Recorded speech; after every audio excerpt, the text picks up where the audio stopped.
భారతదేశంలో మహిళలకు రక్షణ ఎక్కడున్నట్టు? మన ఇంటి ఆడపిల్లలను మనము కాపాడుకోవాలంటే అయితే వైషు ప్రెగ్నెంట్ అయ్యింది. ఈరోజు వైష్ణవి మన ఇంటి ఆడపిల్ల. ఖచ్చితంగా ప్రజలారా ఈరోజు వైష్ణవి వెనుక అందరం గొంతై నిలుద్దాం. అమ్మ కాబోతుంది, వైషమ్మ అమ్మ కాబోతుంది గైస్ అనుకొని బయటికి వచ్చి మీ గొంతులు ఎత్తాల్సిన, మన ఇంటి ఆడపిల్ల అనుకొని బయటికి వచ్చి మీ గొంతులు ఎత్తాల్సినటువంటి బాధ్యత. వైషమ్మ పేరు అనుకున్నారు, వయసు అమ్మ కూడా కాబోతుంది. అవసరం తోటి సాటి మనిషిగా ప్రతి అమ్మనైతున్నా అన్నట్టు వయసు అయితే ఒక్కరికి ఉంది. ఈ వీడియో చూస్తున్న ప్రతి ఒక్కరికి ఉంది. ఒక డౌట్ ఉంది, అది ఎప్పుడు అవుతుందో ఏమో అనుకున్నా.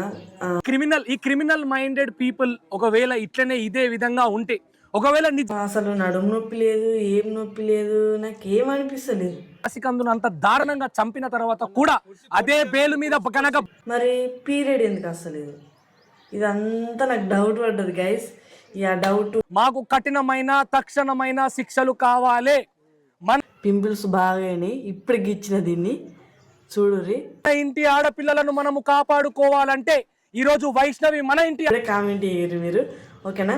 ఇప్పుడు తోటి సాటి మనిషిగా ప్రతి ఒక్కరికి ఉంది. ఈ వీడియో చూస్తున్న ప్రతి ఒక్కరికి ఉంది. ఆడపిల్ల అనుకొని బయటికి వచ్చి మీ గొంతులు ఎత్తాల్సినటువంటి బాధ్యత అవసరం.